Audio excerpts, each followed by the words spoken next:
Cinta kelihatannya begitu mudah dari luar, tidakkah demikian? Kami bertemu dalam kelompok pemuda pada musim panas lalu kala tamasya di taman. Sobat kamu bercerita tentang kesempatannya bertemu sang idaman. Dia sedang bermain bola dengan teman-temannya dan terjatuh di matras yang saya gelar. Wah, saya sungguh senang dia keluar dari gerombolannya. Kakak perempuan kamu mengingat kembali, kami adalah partner di lab kimia. Di suatu tempat antara pertemuan pertama dan di antara nyala pembakar bunsen, dia meminta saya untuk kencan. Kami menjadi sama-sama setelah itu. Kisah cinta sepersepuluhnya terjadi di SMA. Orang-orang kelihatannya tidak berniat memasangkan semua orang di sekeliling kamu. Sementara, kamu punya masalah dengan lawan jenis. Kamu jatuh cinta dengan seseorang yang tidak kenal kamu dengan jelas. Seseorang yang kamu hidupi dan nafasi sebagai cowok yang benar di mata-mata berada nun jauh di sana. Kehancuran adalah hal yang menakutkan dan mengharukan pada kali pertama. Tapi segala sesuatu akan menjadi hebat jika dia mengetahuinya, tidakkah demikian? Saya goyah saat berada di akhir usia 20-an, dan saya suka mengatakan pada kalian bahwa ini semakin mudah tercetus khususnya bila menyangkut usia. Namun sedihnya, itu tidak. Rasa grogi dan perasaan mual yang kamu rasakan ketika si cowok melewati kamu di lorong jalan pada dasarnya sama apakah kamu berumur 15 atau 25 tahun. Untungnya, kamu dapat mengubah kehancuran di sekeliling kamu dengan cita rasa kamu. Kamu hanya perlu tahu beberapa rahasia untuk menarik perhatian si pria incaran kamu. Cek apakah dia tipe merusak. Sebelum kamu melakukan apapun, evaluasi apakah orang ini jenis yang suka merusak. Saya pernah tertarik pada seorang pria, menghabiskan 10 menit di hadapannya dan benar-benar terpukul oleh kepribadiannya. Tanyai orang di sekeliling. Siapa saja teman-teman incaran kamu ini? Apakah dia rajin beribadah ke gereja? Kamu dapat menyelamatkan diri kamu dari membuang banyak waktu dan menderita sakit kepala jika kamu melakukan sedikit riset ini. Terkadang kamu semua harus melakukan pengamatan ini. Bagaimana dia bertindak terhadap orang-orang yang tidak sepopuler dirinya? Apakah dia seorang yang baik atau justru pecundang? Tanda sederhana bisa mengatakan banyak hal tentang karakter seseorang. Pastikan dia adalah pribadi yang baik sebelum kamu memutuskan untuk membiarkan perasaan kamu mengambil alih. Jangan memburunya. Saya tahu ini merupakan godaan. Jika kamu seperti saya, kamu dapat menjadi seorang yang agak mencari-cari atau menjadi seorang pemburu. Ketika kami melihat sesuatu yang kami inginkan, kami segera memburunya.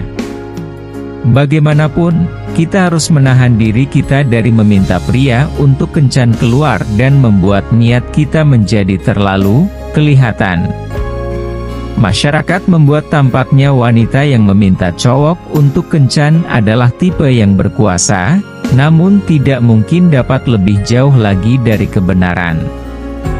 Tindakan ini dikuasai oleh hasrat yang berbau keputusasaan, dan pada umumnya akan padam. Pria suka tantangan. Segala sesuatu yang terlalu mudah bagi pria tidak layak dipertahankan untuk jangka panjang. Saya bisa katakan pada kamu dari pengalaman pertama bahwa ketika seorang pria benar-benar mengingini kamu, dia akan bersedia meluati api hanya untuk mendapatkan nomor telepon kamu. Mereka menyukai tantangan semacam itu. Jangan tanyakan pada saya apa alasannya. Itu seperti hasrat dalam film Braveheart.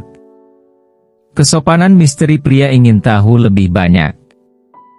Banyak gadis akan mengatakan pada kamu untuk menunjukkan sedikit paha, kaki jenjang, atau belahan dada, untuk menangkap perhatian pria. Itu pasti berhasil.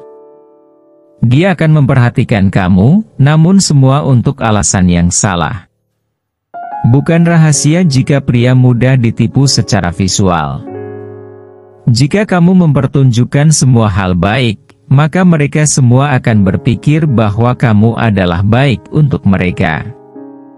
Sebagai ganti melihat kamu sebagai seorang wanita pandai, cantik menggemaskan, cowok akan lebih memikirkan kamu sepertinya kamu itu tampil telanjang.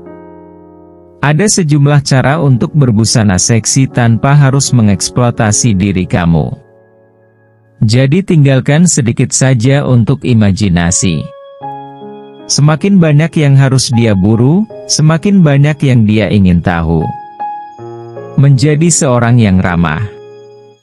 Seorang pernah mengatakan pada saya bahwa cara terbaik untuk membuat pertemanan adalah menjadi seorang yang ramah. Sebuah senyuman dan kata, "Hai," dapat bertahan untuk waktu yang panjang. Saya tahu itu sukar untuk menduga kamu dapat bernafas lapang ketika berada di samping idola, namun cobalah untuk fokus. Duduk dekat dengan dia dalam pelajaran matematika sebelum kelas dimulai adalah waktu paling sempurna untuk berpaling padanya, tersenyum, dan mengatakan, "Hai, bagaimana kabar kamu?" Tindakan ini disebut memecahkan kebekuan. Saya tahu banyak orang yang menyesali karena bersahabat dengan seseorang yang tertarik secara romantis. Padahal itu adalah tempat terbaik untuk memulai. Percaya saya. 60 tahun dari sekarang, hanya persahabatan yang akan menuntun kamu masuk dalam pernikahan emas, penuh keriput dan tahun-tahun pernikahan penuh perbantahan. Cobalah sesuatu dalam kelompok baru. Bahkan sejak Ikiset Dating Goodbye keluar, saya selalu berpikir bahwa kelompok kencan adalah sesuatu yang timpang. Bagaimana mungkin ada orang dengan 3 orang temannya berada di sekelilingnya? Namun ketika mengalami kehancuran, ini adalah cara yang fantastik untuk mencari tahu tentang si pria dalam situasi dengan sedikit tekanan saja. Lingkaran pertemanan si pria plus keberadaan diri kamu menciptakan zona nyaman. Kamu akan berada baik dalam unsur-unsur kamu. Jika kamu mendapat kesempatan untuk berpartisipasi dalam apapun di mana kamu akan terlibat di dalamnya, lakukanlah. Cobalah peluang itu. Perluas jaringan di luar apa yang biasa kamu lakukan dan bergabunglah di kelompok yang baru. Jika si pria tidak memutuskan tentang hubungan kamu mungkin menemukan satu cinta untuk subjek baru atau olahraga baru yang belum pernah kamu coba sebelumnya. Dapatkan satu kehidupan dan hidupilah. Tidak ada yang lebih menarik daripada seorang wanita yang benar-benar menerima kehidupannya sendiri. Biarkan si pria melihat kamu berjalan-jalan dengan teman kamu, bernyanyi di paduan suara, atau melakukan apapun yang paling baik kamu lakukan. Jika dia melihat cukup banyak bagaimana kamu menikmati hidupmu, mungkin dia ingin bergabung dalam kegembiraan yang kamu jalani. Jadilah gadis saleh. Kamu tidak dapat melupakan bahwa kamu adalah gadis pertama dan paling utama di hadapan Tuhan. Kamu adalah ciptaan Tuhan yang amat disayangi, dan Tuhan mencintai kamu. Tempat teraman untuk jatuh cinta adalah dalam rengkuhan Tuhan. Jadi letakkan kepercayaan dan iman padanya. Tuhan berjanji bahwa Dia tidak akan pernah membiarkan kamu sendiri. Ibrani 13:5. Jadi apakah benar atau tidak, Pria ini harus mendapat satu petunjuk tentang bagaimana cantiknya kamu sendiri dapat tenang dalam fakta bahwa Tuhan Bapa di surga yang menggerakkan surga dan dunia itu ada bersama kamu. Itu adalah perjalanan seumur hidup, dan itu akan bertahan selamanya. Kekal.